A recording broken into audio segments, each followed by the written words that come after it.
boa noite a todos.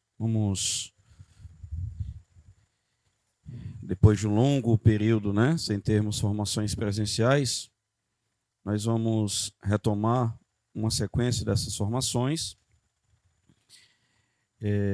sempre visando, nós que somos pais, a adquirirmos conhecimento para melhor formarmos nossos filhos, reger essas almas que Deus nos confiou. Hoje é uma reunião de formação, é uma aula, não é reunião da escola, a reunião de setembro, que vai ser lançada em breve, essa sim é uma reunião das estruturas da escola, do que vai acontecer de mudanças no próximo ano, enfim, vamos falar coisas propriamente do dia a dia, mas hoje a gente vai falar do dia a dia, relacionado ao tema, mas naquilo que tange propriamente essa necessidade que nós temos de conhecer aquilo que nos cerca, para que a gente possa melhor agir e decidir aquilo que de fato é melhor para nós, para as nossas famílias, para os nossos filhos. Bom, o tema é cultura versus o imaginário, Esse termo imaginário, a gente já faz aqui uma ressalva, a gente propriamente não utiliza o termo imaginário no sentido que muitas pessoas utilizam, simplesmente o enriquecimento, vamos dizer assim, dos sinais, dos signos, daquilo que os nossos filhos e nós mesmos guardamos na nossa alma, mas como uma potência, a potência imaginativa, que é um degrau da construção daquilo mais que é propriamente o ser dos nossos filhos, os nossos seres. Então, a imaginativa é uma ponte. Existem, na passagem do homem inferior para o homem superior, existem duas cabeças da ponte muito importantes. A imaginativa de um lado e a cogitativa do outro lado. Bom, esses são temas que a imaginativa a gente escuta falar muito, é o tema de hoje. A cogitativa é um tema que a gente vai falar pouco. Possivelmente é o tema que nós vamos abordar em outubro, já que em setembro é uma reunião mais estrutural. Bom, e é exatamente isso que nós queremos abordar hoje. A cultura que nos cerca, a cultura que nós temos versus o imaginário ou a imaginativa. Mas antes de a gente chegar lá, eu preciso que você entenda uma coisa importante na estruturação do homem e da sua formação.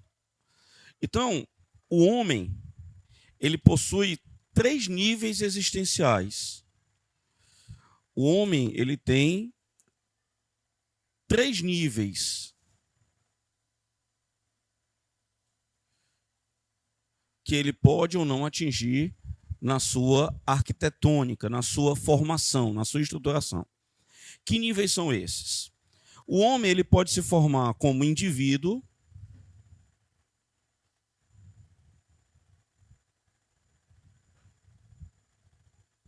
o homem pode se formar como sujeito e o homem pode se formar enquanto pessoa.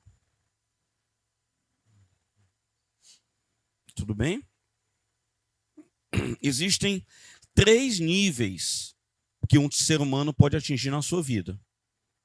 Apesar de a gente usar genericamente o termo pessoa para todo mundo, a gente está indo em escala do menos para o mais. Então, o indivíduo é uma coisa que todos nós temos propriamente, nós vamos já explicar. O sujeito é algo que já depende de uma atuação, por exemplo, dos pais. E a pessoa, formar um ser humano enquanto pessoa, depende de fato de uma coisa mais elevada. Então, esse tema que parece simples, ele não é tão simples assim. Porque, a depender daquilo que seja propriamente o que cerca o meu filho, eu vou prendê-lo numa dimensão de indivíduo e vou deixá-lo ali. E ele não vai passar dali. E nós vamos ver quais são os problemas disso. Eu posso prender o meu filho na dimensão de sujeito, que já é uma dimensão que transcende a primeira dimensão, Mas, entretanto, deixa, de certo modo, o meu filho ainda aquém daquilo tudo que ele poderia ser. E somente no terceiro nível, o nível de uma pessoa, é que eu permito que meu filho atinja tudo aquilo que é possível um ser humano atingir. Então isso tem que estar muito claro na nossa vida, no nosso conhecimento. Uma criança, ela pode ficar adulta sendo um indivíduo, tendo aspectos de sujeito, mas não sendo propriamente ele, podendo ser um sujeito e podendo ser uma pessoa. Ora, a falta de conhecimento dos educadores, de nós mesmos, de nós pais, faz com que muitas vezes nós pequemos nesse caminho exatamente porque a gente não tem a mínima ideia do que leva um ser a outra coisa, ou que liga esses dois pontos, como ir do indivíduo para o sujeito, e mais ainda, como ir do sujeito para a pessoa. Tudo bem? Então, a gente precisa entender esse tema para poder, como pais, ajudar os nossos filhos a chegarem naquilo que é o máximo que ele poderia atingir ao se tornar uma persona, uma pessoa, aquilo que seria o seu eu ideal. O eu ideal dos nossos filhos está exatamente nessa última situação. Tudo bem? Então vamos entender algumas coisas necessárias. Antes de a gente dar sequência, eu preciso dizer que existem, para o homem, também associado a isso, 3 possibilidades da vivência dos níveis desse homem. Então eu vou começar pela o primeiro nível da vivência, primeiro nível de como o homem pode viver, que é o nível da experiência.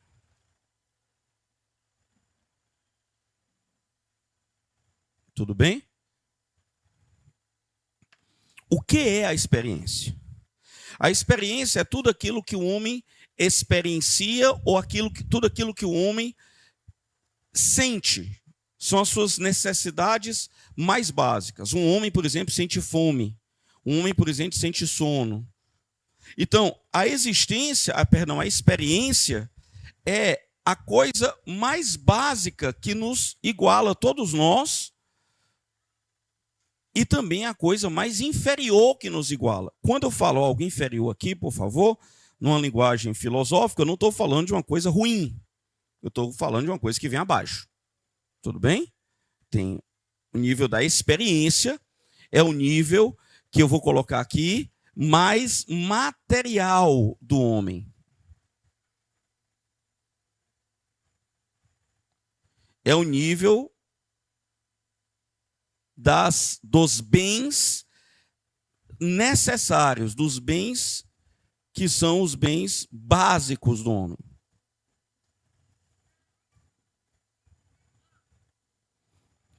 Ok? Então a experiência, ela versa sobre isso, aquilo que uma criança ou que um adulto tem como experiência na sua vida.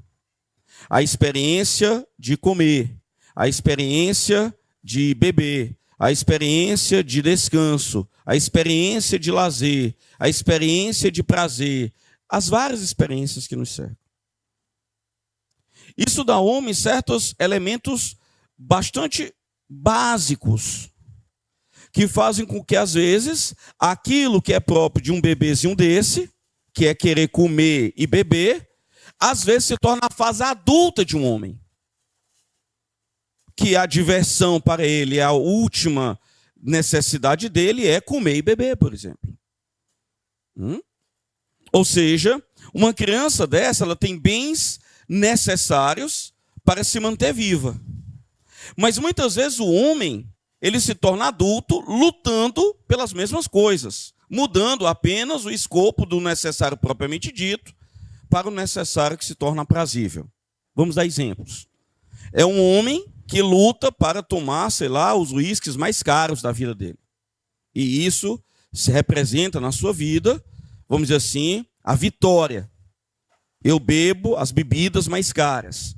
Eu como as comidas mais caras. Eu tenho os entre aspas, prazeres mais caros. Eu luto por isso. E às vezes nem tão caros assim, pode até ser barato, como o crack, por exemplo. Mas que está relacionado com a mesma questão. Então perceba que quando a gente fica falando, e se escuta muito isso nesses últimos tempos, né? Que o Brasil é um narco-estado, que nós vivemos um narco-estado, que está estabelecido na América do Sul um narco-estado. O narco-estado só é possível porque eu tenho uma população que está refém das suas experiências. Aquilo que ela pode sentir, para ela tem muito valor. Aquilo que ela não pode sentir, para ela não tem valor. Tudo bem? Então perceba que aqui eu fico numa dimensão bastante inferior do homem. Por quê? Porque ele só vai fazer coisas que dê a ele a experiência, o sentimento.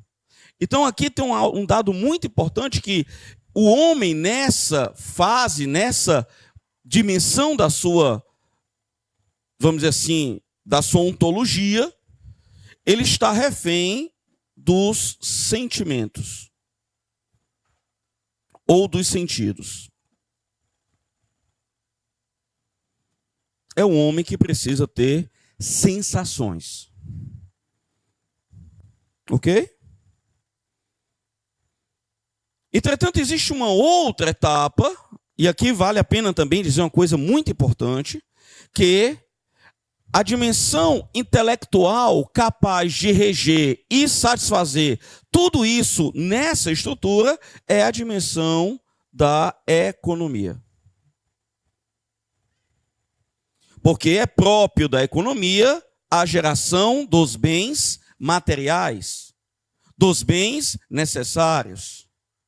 E quando esses bens necessários são bens aprazíveis, dos bens que geram sentimentos.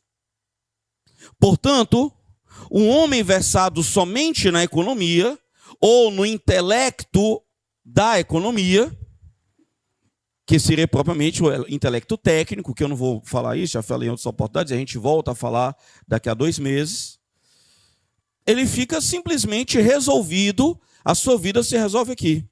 Eu tenho uma boa economia, essa economia me gera essas coisas propriamente, e aí eu acho que, ok, eu dei certo na vida. Mas de modo que eu travei esse homem na dimensão menor, no seu nível menor de existência, que é esse nível da experiência e que é o nível propriamente do indivíduo, o primeiro nível. Esse, que é o nível 1, está exatamente relacionado com esse nível. Tudo bem? Então, o que é que eu preciso fazer? Eu preciso passar para o nível seguinte. E esse nível seguinte a gente vai chamar aqui de nível da...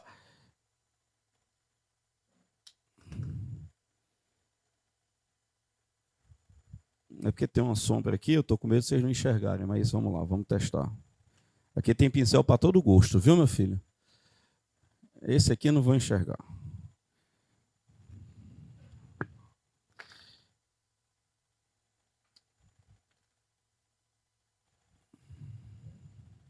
Deixa eu ver se eu enxergo esse aqui. O segundo nível, dá para ver esse aqui? Dá não, né? É porque tinha que mudar de cor.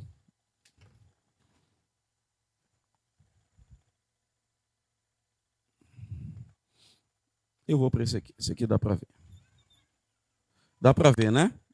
Se não der, você acredita que é o que eu estou escrevendo, tá bom? É o nível da existência.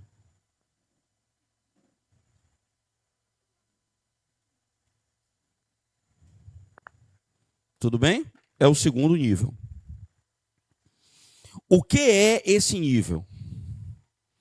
Esse nível é um nível que faz com que alguém veja naquilo que é ele existir enquanto a sua causa final é mais importante do que aquilo que ele sente.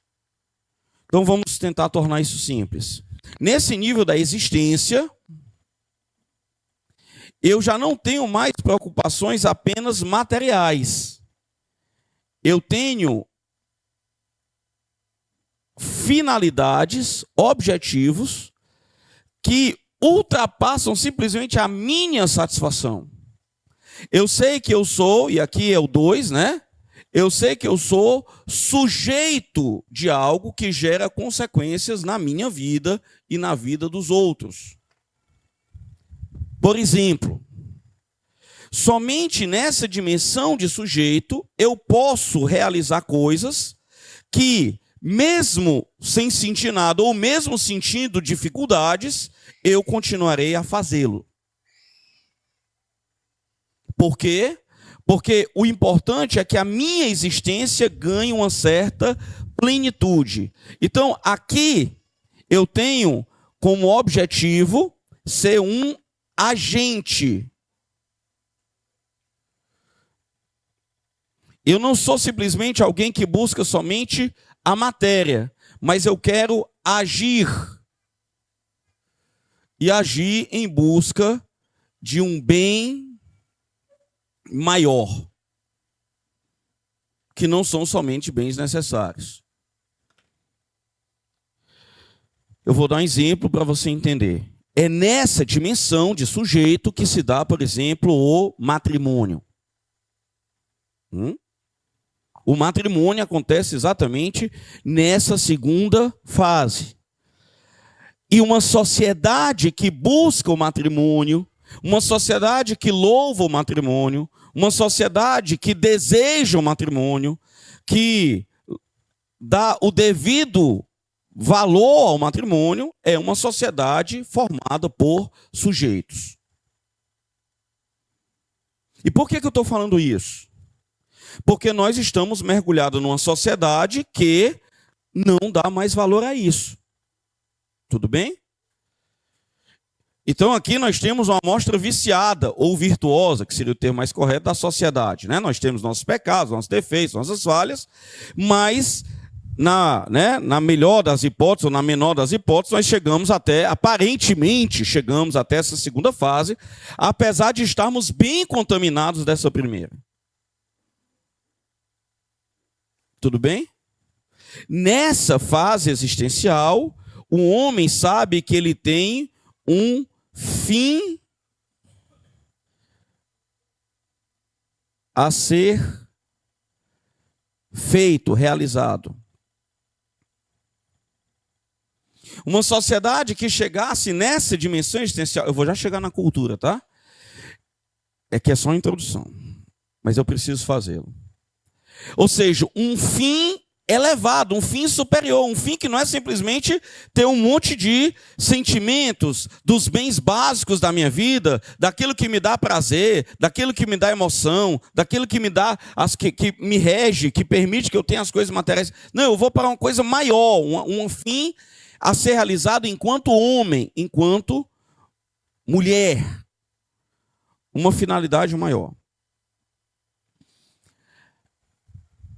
Aqui, nessa dimensão, por exemplo, nós diminuiríamos a falta de sentido na vida.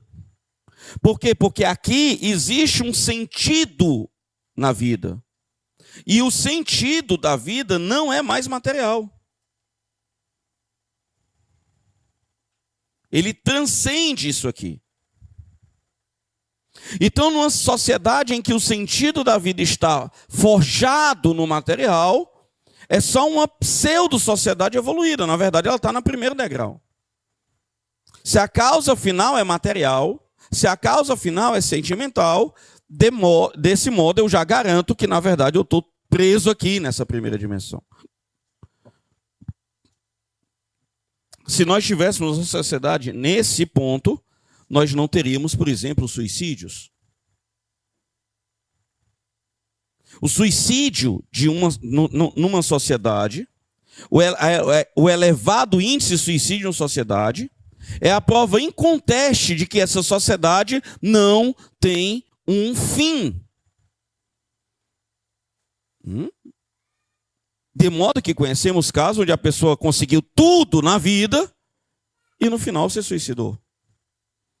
Não havia uma causa final, um fim próprio daquilo que era o seu sujeito. Ele não foi sujeito de nada na sua vida. Na verdade, ele não construiu nada, porque é lógico que a função de um homem não é simplesmente gerar bens materiais, ou bens necessários, ou bens econômicos.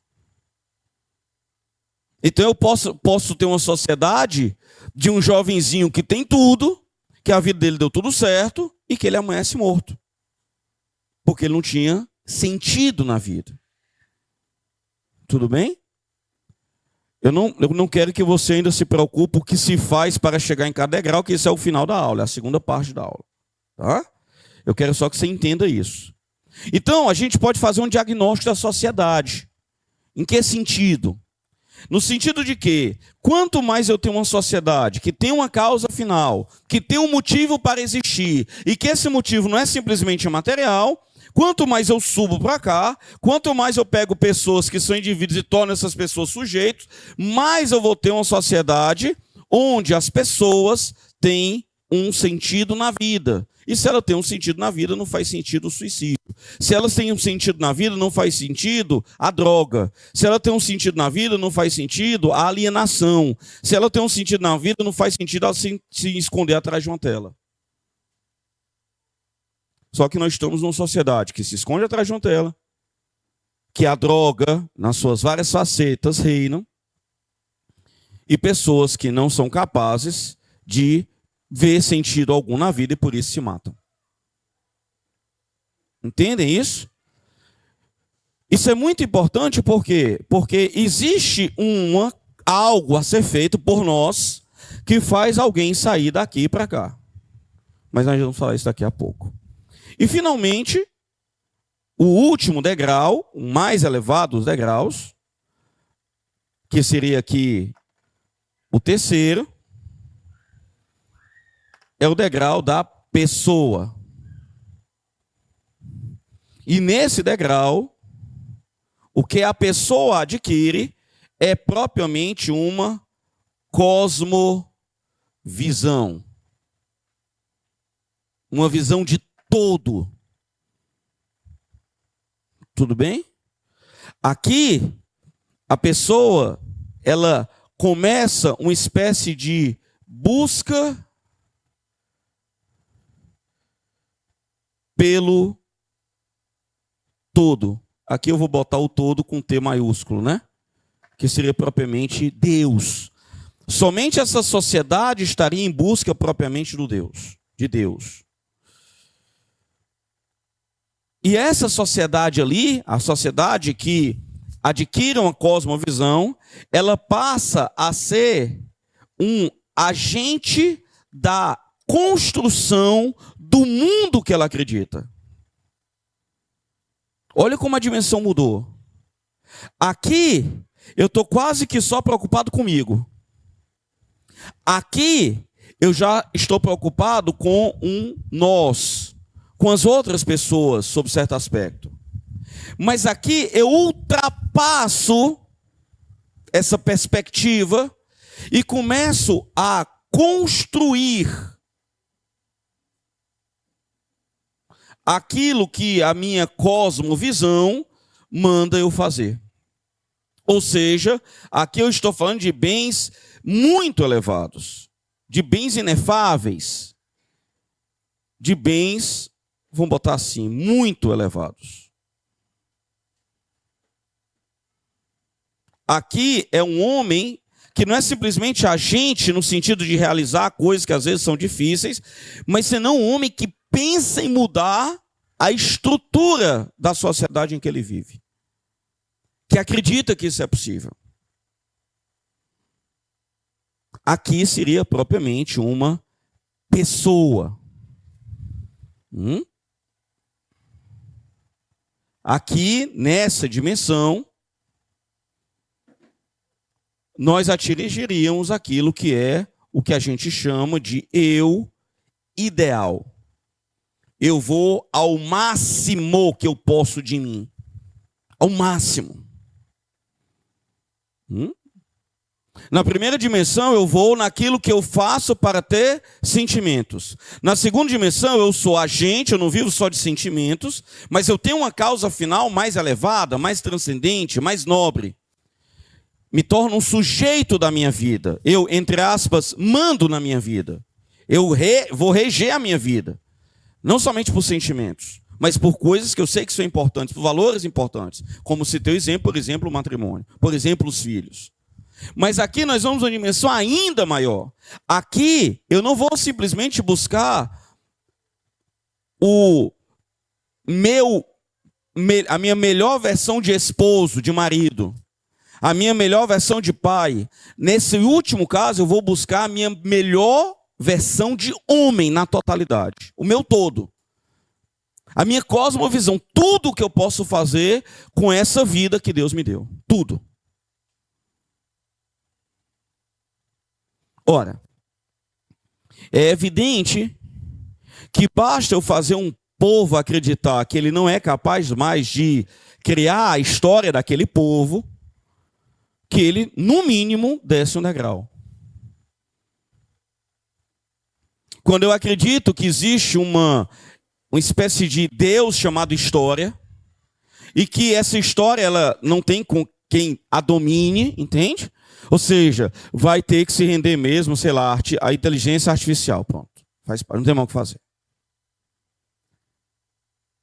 Então, somente uma sociedade que não foi formada enquanto pessoa, ou pessoas convivendo, elas, vou usar uma expressão assim, simples, mas dá para entender, joga a toalha. Ela acredita que não tem mais nada a ser feito. Ela acredita que o mundo é essa loucura mesmo. Ela vai tender a, no mínimo, se isolar para fazer o pouco que ainda dá. Porque ela não acredita mais que é possível assumir essa palavra persona, né? Advém do termo do latim, né? Já no grego era assim, máscara, né? Mas aqui não é a máscara no sentido de hipócrites que Jesus falava, né?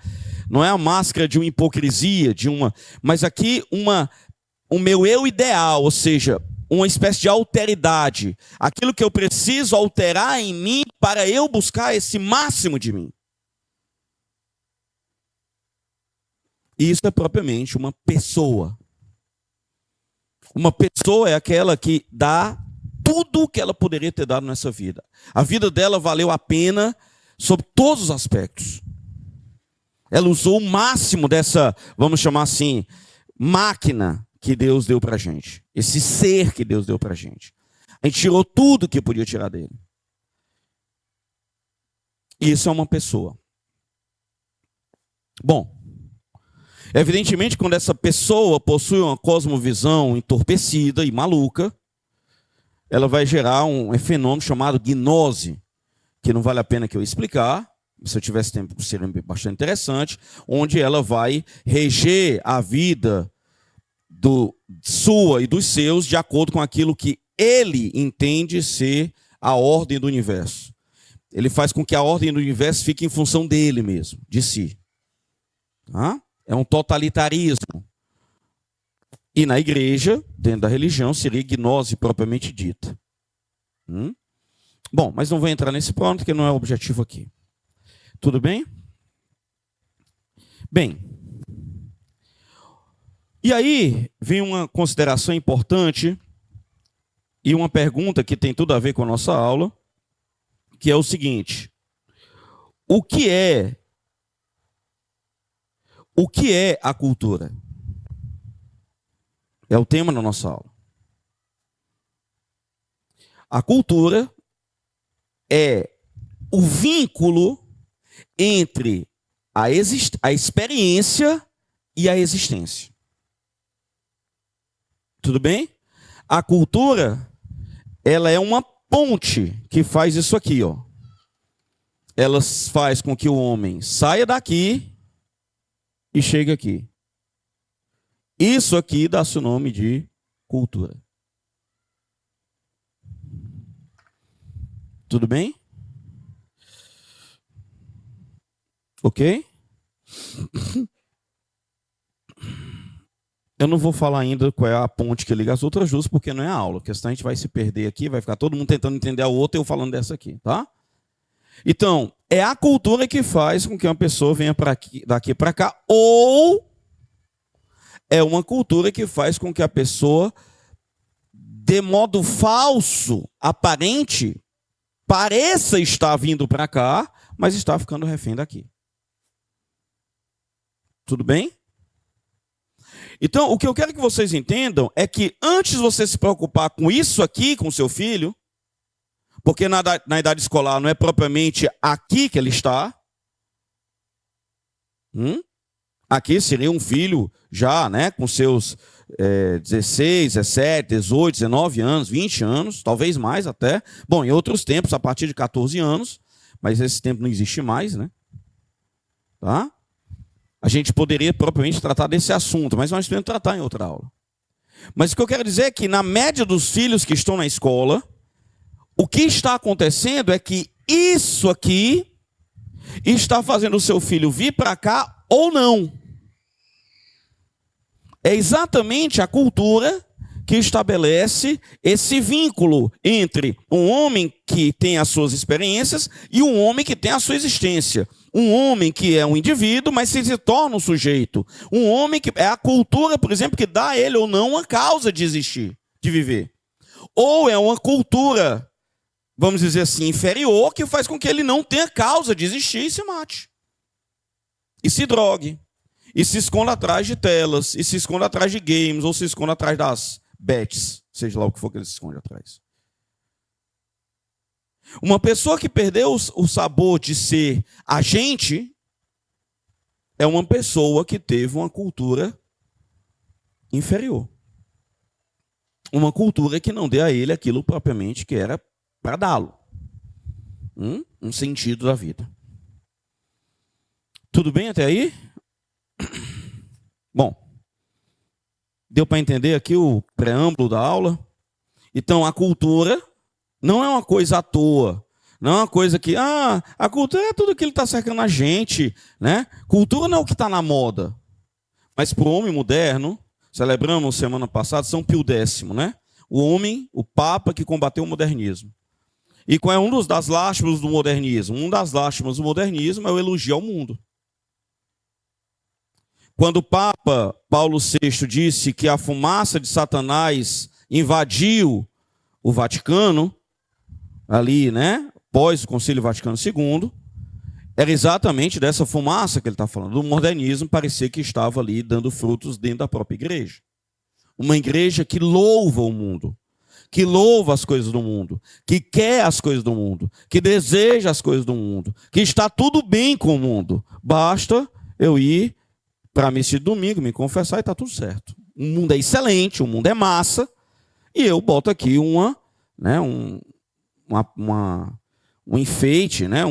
Não diria um enfeite, mas um adorno de Deus, e aí o evangelho ele vai muitas vezes para o chão. Por quê? Porque tudo aquilo que Jesus ensinou, às vezes é negociado para que o mundo continue a poder ser louvado, desejado e amado. Bom, quando a gente fala em cultura, e vocês vão me perdoar apagar essa primeira parte, né? Mas aqui vocês já entenderam, eu vou apagar só aqui. Existem os elementos que fazem parte de uma cultura, e seus filhos, inclusive, estudam nas escolas a depender da série, né? Então, o que é que faz parte de uma cultura de um povo? A língua, por exemplo. Ou a linguagem. E eu queria falar primeiro desse aspecto. Então eu posso ter pessoas que a linguagem delas já é só gíria, termos coloquiais, palavrões, e é isso que uma criança escuta no seu meio. Não estou dizendo que somos nós, estou dizendo de modo geral a sociedade. Eu posso ter linguagens próprias, por exemplo, das facções. Linguagens próprias dos, vamos dizer assim, bailes funks. Linguagem própria do pessoal que vive de festa, que vive de curtição. Eu posso ter linguagens inferiores. O problema é que nós, muitas vezes, pensamos que a forma que eu falo não vai mudar em nada aquilo que meu filho vai se tornar.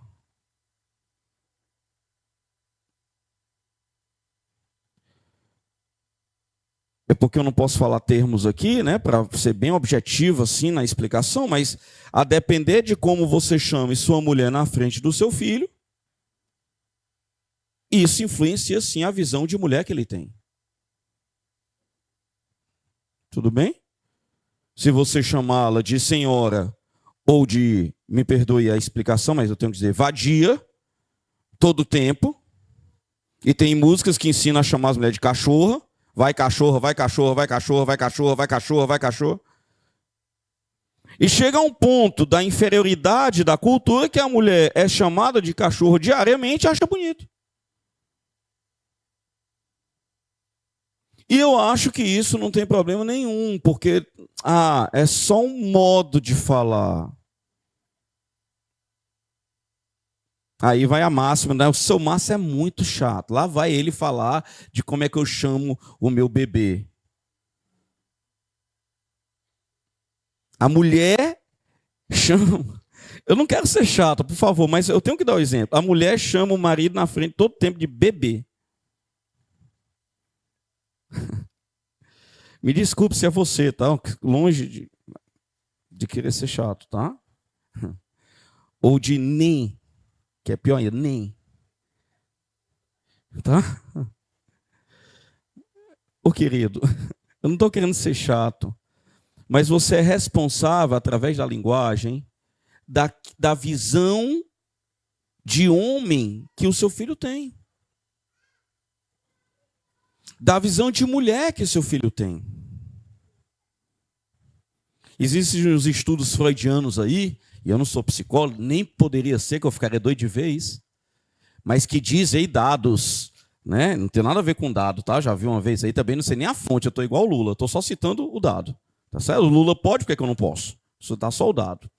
Que 70% dos casamentos sofrem de complexo de Édipo, os maridos. Eles casaram com uma mãe, ou com alguém que ele quisesse que fosse mãe dele, que cuidasse dele, enquanto mãe. Isso se deve, dentre outras coisas, ao quê? Porque lembra que eu falei? Um matrimônio está aqui, uma visão correta de um matrimônio está aqui, uma visão elevada de um matrimônio está aqui. Mas a depender da linguagem que eu utilizo na minha casa, a depender das coisas que eu assisto na minha casa com minha esposa, a depender da forma como marido e mulher se comportam, os seus filhos absorvem uma linguagem inferior e que começa a gerar dentro dele os valores da vida dele. De modo que uma criança que cresceu ouvindo o pai chamando a mulher de algum animal que seria um pet, para não citar mais para as crianças não terem que ouvir, ele vai crescer com a visão de que aquilo é um ser inferior.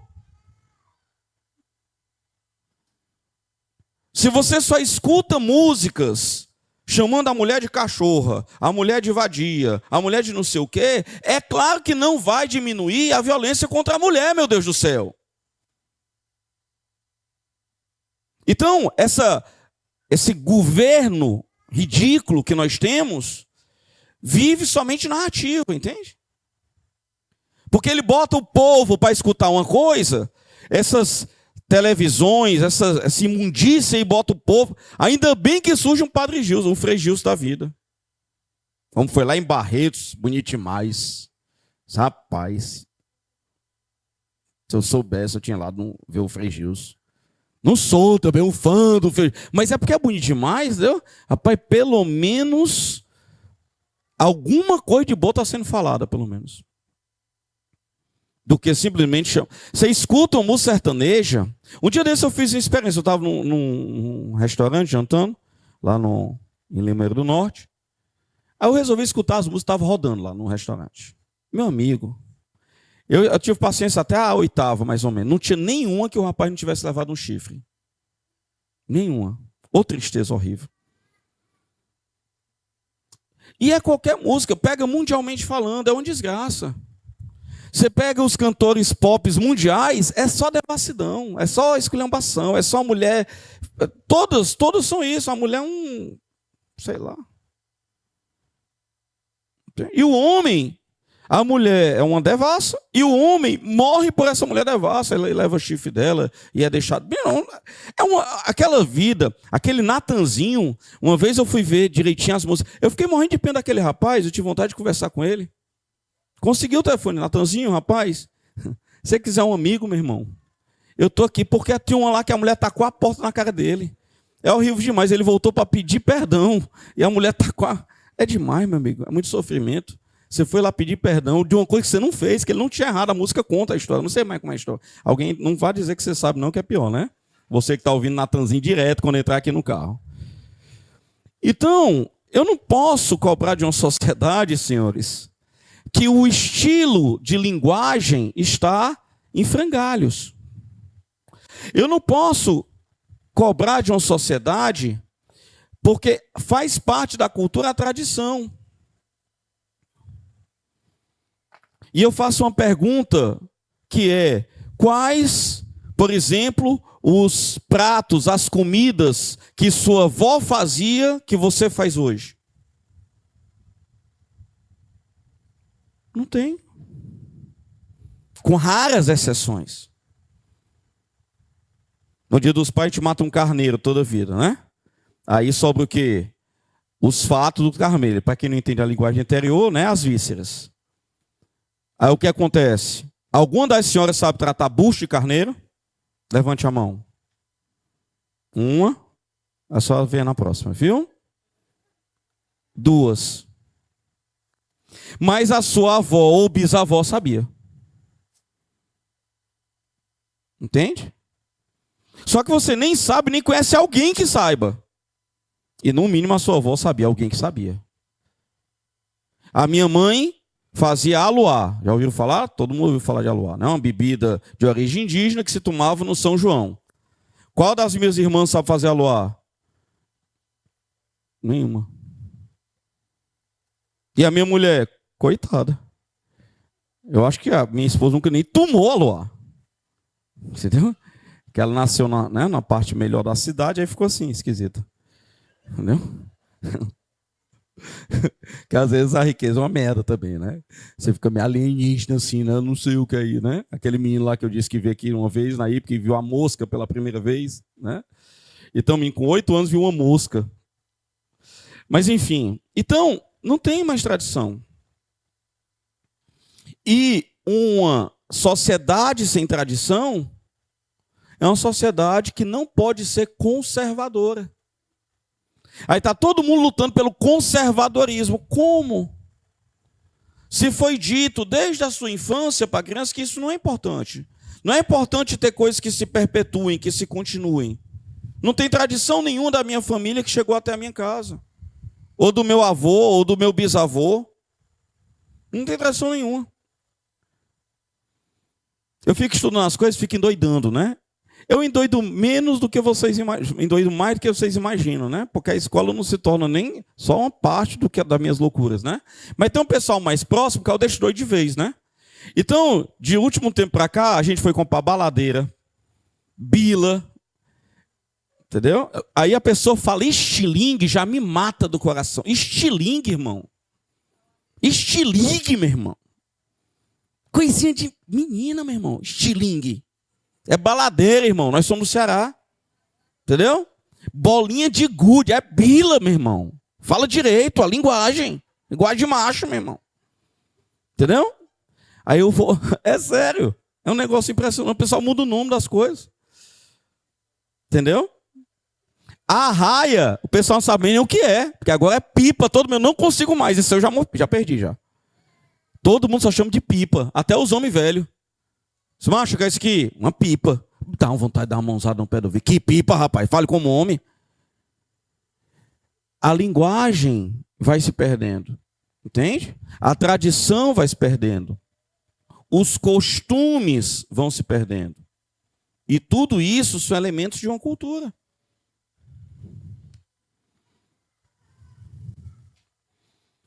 E vai se perdendo uma coisa chamada arte, vai se perdendo. E é exatamente aqui que eu queria falar um pouco mais.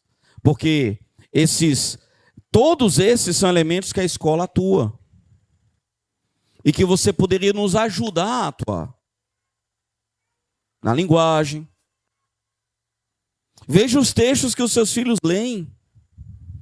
Veja o nível dos textos que eles leem. Veja o nível do vocabulário que eles leem. Veja o nível de estrutura moral dos textos. O que é que está se pregando com aqueles textos? Os textos são selecionados, é uma coisa quase... É um negócio muito complicado de montar. Para deixar os meninos com linguagem elevada. Os meninos eu não estou falando de linguagem elevada sendo um bobinho, um tolinho que fica recitando as coisas de forma alienada. Não é isso. Eu estou falando para dar uma matriz mais elevada para aquela pessoa. Mas se existe nos textos uma matriz elevada, e não existe na linguagem do prédio uma matriz elevada, fica difícil. Porque aqueles que convivem com seus filhos, é responsabilidade de vocês, senhores. As pessoas com quem minha filha e meus filhos convivem é uma responsabilidade minha. E eu decido com que eles convivem. Então é impressionante que a gente meio que parece que baixa a guarda, porque não é assim, tenha calma, vai dar tudo certo. Não, você não tem nenhuma garantia que vai dar certo.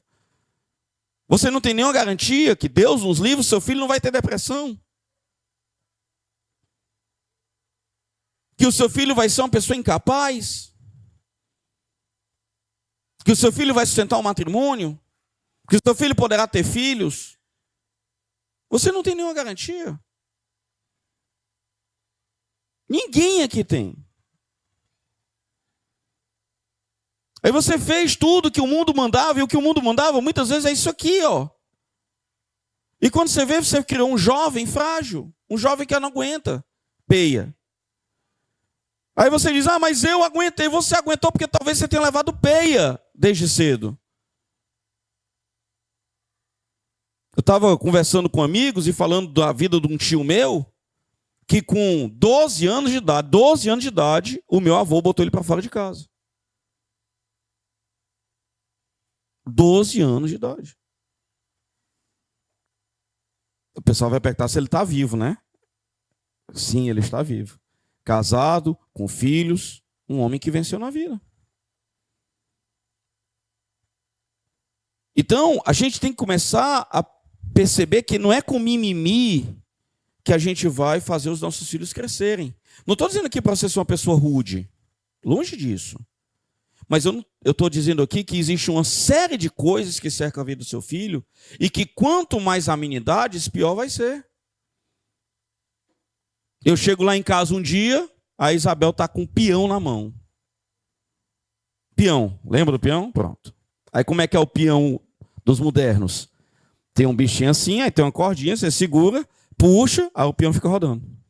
Fiquei doido, eu. Aí eu fui lá na minha sogra. Quem foi que deu esse peão para esse menino? Fui eu. Por que você não gostou? Claro que não, isso aqui não é peão. Isso aqui é, entendeu? Isso aqui é trans, peão trans. Aí a pessoa fica achando ruim quando chega num restaurante e diz, respeite os trans, lei, né? Estadual, número tal, que se você faltar... Não, você não tem que reclamar não, meu amigo. Você tinha que estar lá na parada, que eu não vou citar o nome. Peão gay, meu irmão. O peão é trans. Aí eu fiquei doido. Comprei o quê? Um peão, de verdade. E é um perigo. Quase arrebento a cabeça do Isaac. Que ele se meteu no meu, o peão foi indo. A mãe ainda nem sabe. Não? Porque se eu não cuidar da tradição da minha família, quem vai cuidar? Se eu não trouxer de volta para os meus filhos as coisas que eu brincava, quem vai trazer? Se eu não ensinar para ele como se chama as coisas, como se chamava no passado, quem vai ensinar? Então a gente corre o sério risco de ter criado os nossos filhos como um casal conservador e termos filhos progressistas. Extremamente progressistas. Porque você, pai e mãe, às vezes, sem querer, meu Deus, atropelado pela loucura da vida, não está tomando conta das coisas que fazem mais sentido para ele. O seu filho brincar com as coisas que você brincou. Entende? O seu filho dá valor às coisas elevadas e boas que você teve na infância, que sua família teve. Saber fazer aquilo que você sabia, ou que sua avó sabia, ou que sua bisavó sabia, sei lá. Então isso faz parte, senhores. E essa arte, a arte, fundamentalmente, ela se diz de duas formas. A arte contemplativa e a arte viva. A arte contemplativa é importantíssima, está, né, nos quadros, de certo modo, nas músicas e tudo mais. Mas existe uma arte viva, e aqui é muito interessante, porque faz parte da arte viva, por exemplo, as brincadeiras.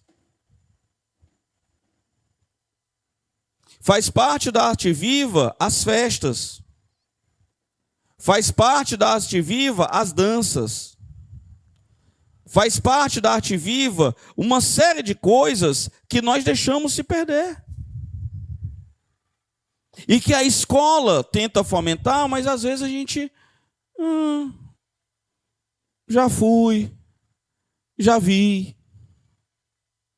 E aí não tem tradição, não tem costume, não tem continuidade. A gente está, né, próximo aí do 7 de setembro. Esse ano a gente vai mudar, né? E por que a gente vai mudar? Graças a esse estudo aqui, que eu vou ficando doido e vou mudando as coisas, né? Porque como é que estava você no 7 de setembro na nossa escola? Todo mundo lá no canto, né? Diante lá da bandeira nacional, cantava os hinos, era bonitinho. As meninas tudo enfeitadas, os meninos. Aí você vai estudar, fica doido, né? É ruim estudar às vezes. Aí você, rapaz, a gente vai começar a desfilar todo mundo na rua de novo. Aí lá vai. Banda marcial, tempo do Bumba. Seraldo mostrou o vídeo deles ensaiando. Quase que eu choro. Eu ainda botei assim para ele. Agora sim é uma escola. Porque escola sem banda marcial não é escola. Entendeu? Tem que fazer desfile na rua. Aí esse ano é desfilezinho Nutella. Entendeu? O encontro é na praça, para todo mundo ficar na sombra. E você sabe por que é Nutella, né? Não vou falar nada. Né? Porque o menino está no sol, seu Márcio. Que horas vai sair? Eu sei como é. Eu te conheço. Eu conheço todas as senhoras. Aquele grupo das mães, eu sei detalhes. Entendeu? Tem filtrados ali. Para me passar detalhes, a ficha todas, né? Tá certo? Então, eu tenho certeza. Aí botaram num jardim, lá numa praça. Entendeu? Para o pessoal ficar embaixo das árvores, pegar a sombra. Porque o bibelô de penteadeira não pode pegar sol. É porque está saindo virose. Ele sempre vai estar saindo virose. Porque está todo mundo com virose todo tempo. Aí o menino vai desfilar no sol. Durante, dá o quê? 3 quadras ali? Acho que não dá nem isso. É desfile em Nutella. Mas é melhor o Nutella agora do que... Entendeu? A minha vontade mesmo é sair do centro de Eusébio até aqui a Ípica. Entendeu? Aí, meu amigo, é uma marcha de gente, meu irmão. Os meninos aí tudo morrendo, passando mal. Ainda teve a supervisora da educação infantil, que coincidentemente é minha esposa, disse assim, as crianças vão também, mas claro que vão, aí todo mundo. Mas os bichinhos para virar gente, senão não vira bicho. Entendeu? E a senhora que não ia, não precisa nem eu falar que só tem que ir, né? Se eu estava pensando se eu ia, pronto. Então não reclame do Alexandre de Moraes, do Lula, pode nem falar que eu vou preso. Como o Alexandre é bom, né? Está cuidando da democracia do nosso país. A gente precisa ensinar esses meninos a ter tradição, queridos. A ter valores que se perpetuem, que nós vamos morrer para mantê-los vivos. Você precisa decidir. Se você vai criar uma criança para lutar ou uma criança para fugir. Você precisa decidir.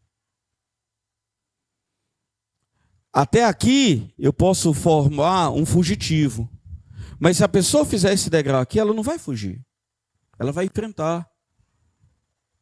Ela vai lutar. Ela vai construir o país que ela acredita que possa existir. Por mais que tudo esteja apontando que esse país nunca vai existir. Só que isso se forma com um monte de pequenas bobagens que faz parte da cultura de um povo. Então, eu queria alertá-los, exortá-los para tomar cuidado com as culturas de moda. Tudo que está na moda entra na minha casa. Tudo que está na moda nós somos os primeiros a comprar. A senhora que comeu toda semana, há poucos dias, o morango do amor. Todo dia tinha que ter morango do amor em casa, porque estava na moda. A senhora que encomendou a bandejinha com 4 morangos do amor, R$ 2.400, de uma delicatessen lá de São Paulo. R$ 2.400, 4 morangos do amor. E o cara ainda me ligou para frescar comigo, só podia ser, evidentemente, né? Mas se eu quero encomendar um homem, me respeite. Eu não estou mais nem comendo morango de raiva. Anteontem eu estava jantando, não sei onde, a pessoa fez aquelas bandejas de frios, aí tinha uns morangos, não peguei não. Aí eu sou máscara, não quero não. Eu estou sem comer morango durante um tempo, até esquecer essa desgraça. Não é possível. É comer ata, meu irmão. Entendeu? É comer caju no pé. Vai pegar manga do chão. Querido, isso não é uma brincadeira. Se tudo que muda, qualquer vento que dá, esse vento entra na tua casa e desnorteia os pais da casa, como é que essas crianças vão seguir? Toda sorte de moda, tudo que aparece, tudo que dizem ser, entendeu? Para não ser intransigente, para não ser antiquado, para não ser... E aí toda sorte mazela entra na sua casa e você é um povo sem cultura. Nós não temos mais cultura. É por isso que nós precisamos dar valor a essas coisas. Eu quero lhe convidar a dar muito valor às festas que nós organizamos. O colégio não organiza festa porque a gente acha bom ter trabalho. Você acha realmente que a gente faz o dia de Todos os Santos aqui, que vai transformar esse estacionamento num teatro a céu aberto, porque a gente acha legal ter trabalho? Não. Você acha que é feito toda a vida dia 31 de outubro por algum motivo que não seja um motivo real e verdadeiro do motivo da festa? Se você não entende os elementos da festa, pergunte, se informe. Não fique só reclamando. Tente buscar o princípio que a escola está usando. A nossa festa de Todos os Santos é feita dia 31 de outubro, que nesse ano cai numa sexta-feira. Eu acabei de ser convidado para um evento estadual, que eu faço parte, inclusive, né, como orientador desse evento. E o pessoal pediu para mudar a data do 30 para o 31. Eu disse para ele, agora à tarde, eu disse, pessoal, não tem problema, vocês podem fazer dia 31, mas eu não participo da organização. Por quê? Porque existe um evento na escola e eu não posso mudar a data por nenhum motivo. Esse ano ainda vai ser bom que cai numa sexta-feira. E quando cai numa terça? Por que é dia 31? Porque é dia 31 a véspera de Todos os Santos. O Halloween. A véspera do dia de Todos os Santos. E que tomaram posse para dizer que era a festa dos demônios. E eu preciso ensinar essas crianças, e eu preciso que a cultura seja tão forte, o impacto seja tão imenso, que no imaginário dela isso não saia da cabeça dela. Porque quando ela tiver 30 anos, que ela quiser vestir os filhos de bruxo, de demônio, de Satanás, ela vai lembrar do que está na mente dela. Ela vai saber que está fazendo errado, mas para ficar na moda. A cultura é um elemento fundamental para que o seu filho passe para alguém mais elevado ou morra na sua situação mais inferior. Por que é que nós fazemos o Natal na antevéspera do Natal? Você acha que tem algum supervisor que gosta disso? Nenhum. Todo ano eles pedem a mesma coisa. Ninguém gosta. As tutoras não gostam, os professores não gostam, a supervisão não gosta. Só quem sustenta a data? O velho doido. Que eu acho que tem um monte de gente que aqui, se velho morrer, a gente muda essa data. E muda. Oi, mas muda ligeirinho, seu Junaro. Quando eu morrendo e mudando a data do Natal.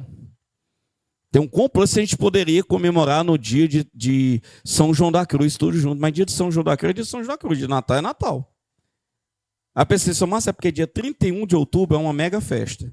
Aí dia 14 de dezembro é outro. E dia, acho que é 23 ou é 22 esse ano, não me lembro mais. É sempre na véspera do Natal. E por que é na véspera do Natal? Porque aquilo é uma festa de Natal. Porque, infelizmente, nós sabemos disso, a cultura paganizada que entrou, às vezes, na festa das nossas parentelas, faz com que se perca completamente a dimensão do Natal. No máximo, tem uma pessoa que lê um texto perto da meia-noite, né? Eu posso ler um texto? Assim, pode, a gente está aqui para isso. Né? Aí a pessoa lê um texto, aí sempre tem alguém assim, a gente poderia também rezar um Pai Nosso. Nossa, olha que sacada. Aí todo mundo dá as mãos, aí tem aquela tremida no final. E depois taca o paredão, meu irmão. Taca aquelas músicas que eu falei no começo, para não ter que falar mais. Entende? E a gente, às vezes, fica numa situação crítica, porque ou eu não vou e fico tendo como doido da casa, que não participo das festas. Entendeu?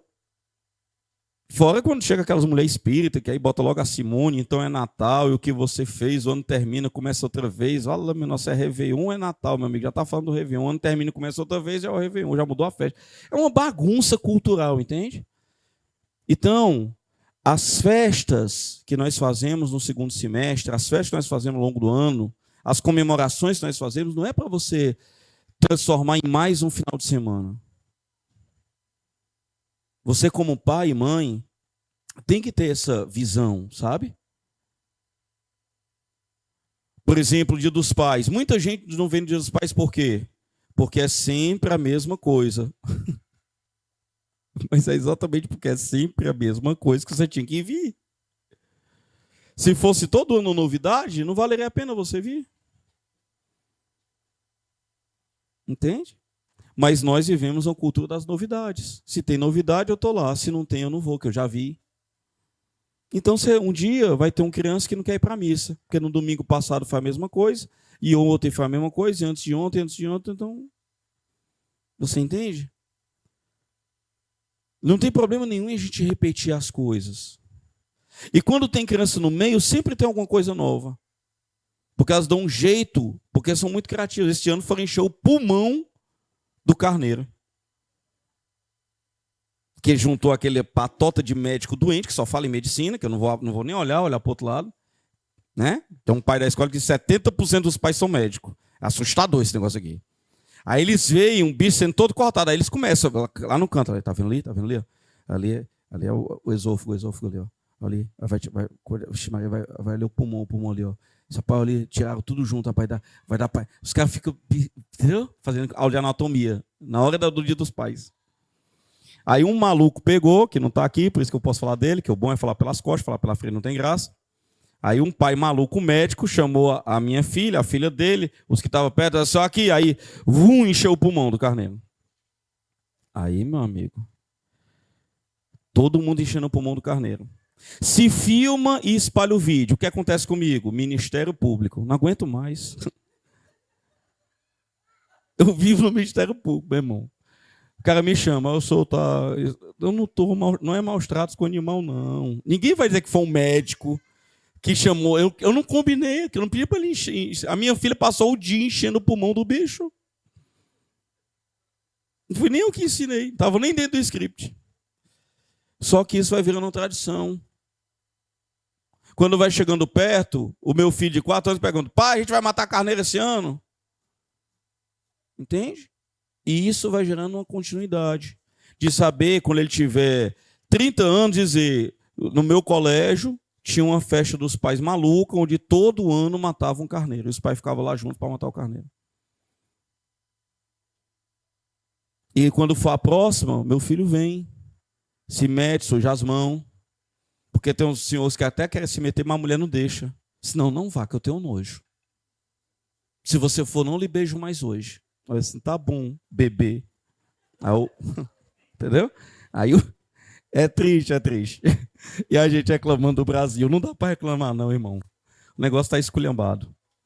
Então, queridos, as brincadeiras que a escola fomenta, as festas que a escola fomenta, as danças que a escola fomenta, as músicas que a escola fomenta, tem como objetivo elevar a cultura de um povo e manter as suas raízes.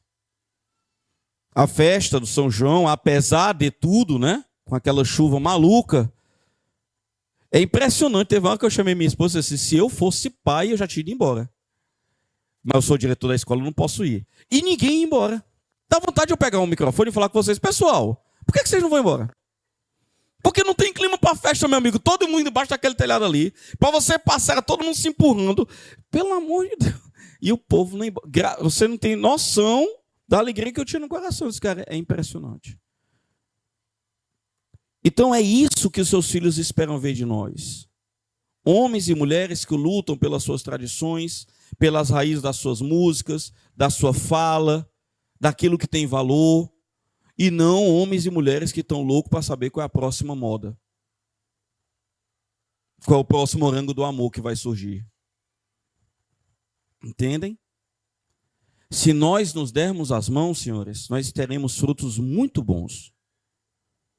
De filhos que vão crescendo vendo que escola e pais lutavam pelos valores de um povo.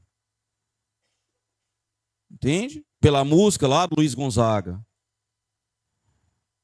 E não a última música moderninha. Inclusive eu já mandei fazer a playlist todinha, eu que organizo. Que o que eu tive raiva na última festa não está escrito. Entendeu? Então, é preciso nós sermos sujeitos da educação dos nossos filhos. Não deixe qualquer coisa entrar na sua casa. Não tenha medo de proibir. Não tenha medo de dizer que isso não entra aqui em casa. A casa tem dono. E você é o dono da casa. Na hora que a moda mandar na sua casa, querido, você perdeu o seu filho. Na hora que a moda dominar o casal, vocês perderam o matrimônio de vocês. Vamos lutar pelas coisas que valem a pena. Vamos lutar pelas coisas que ficam, pelas coisas que não passam. Uma criança que é forjada assim, ela vai ser muito maior. Você lança as bases para depois nós transformarmos essa criança, esse jovem, numa pessoa que vai mudar a sociedade. Mas se nós respondemos com o nosso comportamento, às vezes, é rendermos-nos ao que a sociedade está mandando, vai ficar muito ruim. Vai ficar muito ruim. Tá? Então, fiquem atentos. Não deixe qualquer música entrar na sua casa. Não deixe qualquer música chegar aos ouvidos dos seus filhos. Escolha as músicas. Platão usava uma máxima interessantíssima. Ele dizia, façam as leis, mas deixem-me fazer as músicas. Me deixem fazer as músicas. Entende? Escutar músicas mais elevadas. Um dia nós vamos ter uma aula sobre música, que é muito importante ter, porque o nosso povo, todo o nosso povo é um povo que escuta uma música inferior, mesmo músicas boas. A gente não sabe mais. Eu não estou falando de música clássica. A gente criou aqui no Dia dos Pais uma pequena playlist de músicas superiores, de cultura do povo. Porque quando a gente fala música superior, o pessoal acha que tem que botar Frei, Gilson, Madre Kelly. Não, pessoal. A cultura de um povo se faz com as músicas daquele povo, da regionalidade daquele povo. Só que existem músicas ruins e músicas boas. Entende? A minha sogra tem aquela desgraçada. Qual é o nome daquela desgraçada que canta as músicas que a gente manda? A Alexia. Muito bem. Ali é a visão do Satanás. Aí semana passada estava viajando, aí minha mulher passou o final de semana com meus filhos lá na casa da avó. Aí já vieram me dizer tudo, né? Aí quando a minha sogra chega na sala, tá tocando A Morte do Vaqueiro. Só os velhos vão saber que música é essa, Luiz Gonzaga, né? Aí a minha sogra olhou para o meu sogro e disse, quem foi que pediu essa música? O Isaac. O Isaac chegou lá para desgraçar, disse, Alexia. A Alexia, sim. Essa é a morte do vaqueiro. E ele começou a tocar, entende? Se um pai que ensina música falando da morte, mas porque é a única coisa irremediável nessa vida, né? Entende? É para escutar isso mesmo. São crianças, às vezes, que parece estranho, né? Os meus filhos, de vocês, vários aqui devem ser a mesma coisa, são os únicos filhos que não escutam o hino da independência ou o hino do Brasil só no 7 de setembro, né? De vez em quando eu entro no carro aí, pai, bota o hino da independência. Eu acho estranho. Hoje a gente estava lá jantando antes de vir para cá, aí a Isabel, ai, graças a Deus, hoje eu vou comer só alface. Nossa, isso é cultura, entendeu? Que não é a minha. Entendeu? Odeio alface. Odeio com todos. Para mim é a césima, amigo. Aí a criança vai e bota. Eu fiquei olhando assim de rabo de olho, assim, cara, ela realmente gosta. É um negócio de doido da cultura. Porque a escola ensinou a mim a não gostar. Então, como pais, nós vamos incentivando aquilo que é bom e incrementando aquilo que eu sinto falta. E impedindo entrar na vida dos meus filhos aquilo que vão torná-lo um ente inferior. Saímos daqui sabendo disso. A cultura é o vínculo de um homem experiencial para um homem existencial. O seu filho sequer pode dizer que viveu se ele não passar por esse segundo degrau. E é a cultura que vai fazer ele passar ou não. Tudo bem? E nós somos os responsáveis por essa cultura. Fica aqui o convite para todas as festas das escolas vocês participarem. As festas da escola, eu sei que às vezes a gente acha as festas caras, né? Mas para fazer um espetáculo não tem como ser barato, pessoal. A escola não ganha R$1 com festa. É a ordem que eu dou direto à equipe que faz isso. O objetivo não é sobrar R$1. Nem R$1. Mas é preciso fazer festas grandiosas para os tempos grandiosos. Tá certo? Então, participem. Festa de escola, para mim, é investimento, não é gasto. Você tem que pensar a mesma coisa. Entende? Para que eu possa ter uma cultura do meu filho saber, quando tiver, daqui a 10 anos, saber que marchou todo 7 de setembro no meio da rua e todo dia de todos os santos ele estava aqui, prestando louvor aos santos de Deus e combatendo toda a mazela das artes satânicas que estão espalhadas nesse dia no mundo. Saber que todo dia 31 era essa festa que a escola comemorava, tanto fazia ser segunda, como terça, como quarta, como quinta, como sexta, como sábado. Vai ser sempre dia 31. Entende? E isso vai marcando essas crianças. Saber que tinha aquela multidão, aquele mar de pais e parentes, avó, tio, assistindo eles se apresentarem. Um Natal, como sempre é o Natal daqui, um negócio objetivamente emocionante. Ano passado nós tivemos uma mesa com 10 sacerdotes e diáconos. Porque eles divulgam entre eles para virem ver o que acontece na escola. Era um negócio impressionante, uma mesa com 10 homens de batina. Um negócio belíssimo assim, emocionante para mim. Porque o bem é difusivo de si. Leve o bem para a sua casa, leve as coisas superiores para a sua casa. Só você pode levar. Na sua casa entra o que você quer, o que você decide. A sua casa tem um dono e uma dona, e que servem a um dono chamado Jesus. Tá bom? Que Deus nos dê a graça necessária para tudo fazermos para o bem das almas dos nossos filhos, para o bem das almas de todos os homens e para a glória de Deus. Louvado seja nosso Senhor Jesus Cristo. Vamos... Bom, se alguém quiser fazer algum... Já terminamos o nosso tema, mas se alguém quiser fazer alguma colocação, alguma pergunta, por favor, temos direito a uma pergunta. Pode fazer, se quiser. É bom que eu bebo água. Nunca tem pergunta, né? É bom demais, né? Bom, então é isso. Essa aula faz parte de uma sequência de aulas que nós estamos fazendo de forma virtual, que é um curso chamado Arquitetura da Inteligência. Tá? Ela acontece terça-feira a cada 15 dias. Aí, às vezes, acontece 2 semanas seguidas, como foi esse caso, né? Porque teve um, acho que na semana passada, né? Foi o seu Rodrigo que ministrou. Essas aulas ou serão ministradas normalmente pelo seu Rodrigo ou por mim. Às vezes serão ministradas também pela dona Renata. E nós vamos fazendo uma sequência de aulas que vão ficar fica em que YouTube? É do Sistema Monte Carmelo, né? E essas aulas elas vão exatamente ensinando a gente como construir a inteligência dos nossos filhos. Tá bom? Então já tem uma sequência de aulas lá gravadas, normalmente são aulas de 1 hora. Eu acho muito válido. A gente resolveu fazer assim porque muitos pais querem vir, às vezes não podem, enfim. Mas aulas muito importantes como essa, que eu acho fundamental, eu quis e quero continuar fazendo presencial. Tá certo? Eu sei que é um esforço, às vezes, sair de casa, mas venham, não deixe de vir, porque senão a gente vai educar os nossos filhos a resolver tudo por uma tela. Tá? Então, é muito bom, né? Eu me lembro quando meu pai e minha mãe iam para a reunião de pais da escola. Aí ia lá, entendeu? E tinha que ir, não faltavam nunca. Tudo isso faz parte de uma cultura de pessoas que têm tradição, de pessoas que acham e pregam e vivem que vale a pena se encontrar com gente. Fazer isso aqui, tá? Mas como são muitas aulas, a gente colocou de forma virtual, porque não dá para a gente estar aqui a cada 15 dias, tá bom? Então, nesse segundo semestre, nós vamos fazer uma aula por mês presencial, essa foi uma. Em setembro teremos outra, mas que vai ser uma reunião para apresentar as mudanças da escola para o próximo ano. Em outubro teremos outra aula, em novembro teremos outra aula. Teremos uma aula presencial ou reunião presencial, evidentemente, por mês. E na outra quinzena, né, você já sabe que vai ter uma virtual. A gente vai pedir para a equipe sempre divulgar, tá bom? Para que a gente possa ficar sabendo e acompanhar.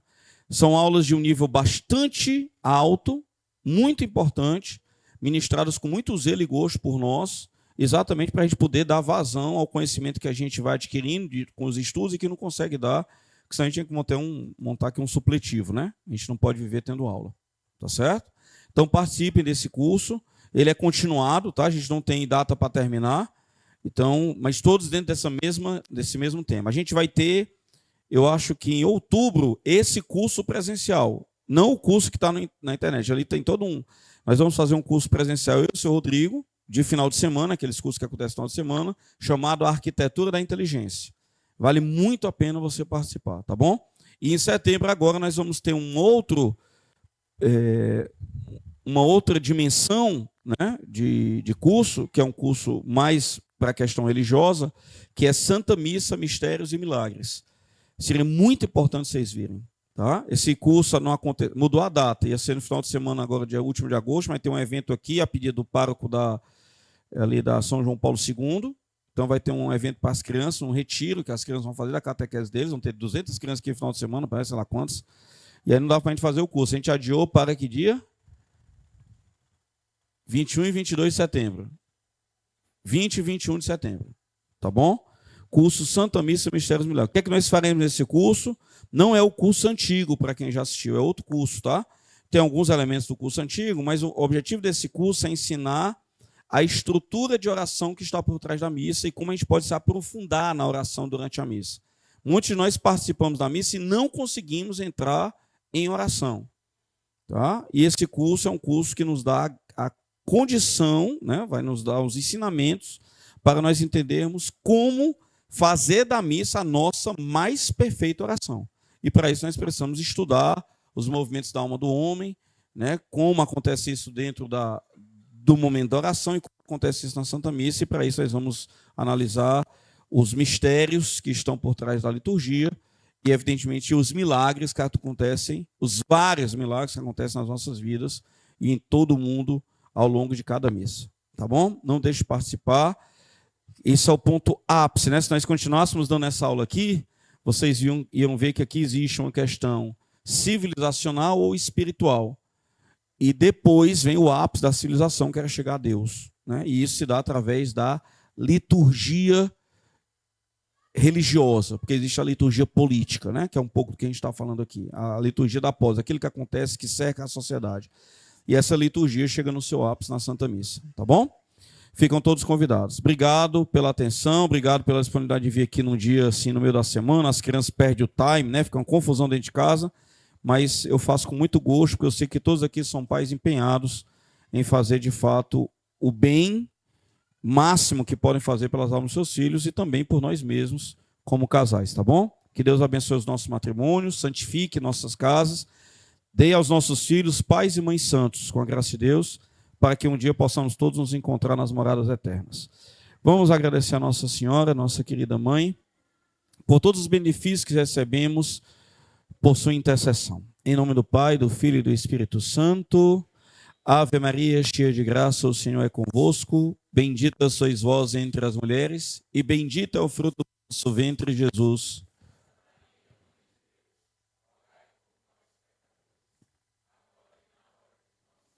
São João da Cruz, Santa Teresa de Jesus, São Miguel, São José, Nossa Senhora do Carmo, em nome do Pai, do Filho e do Espírito Santo.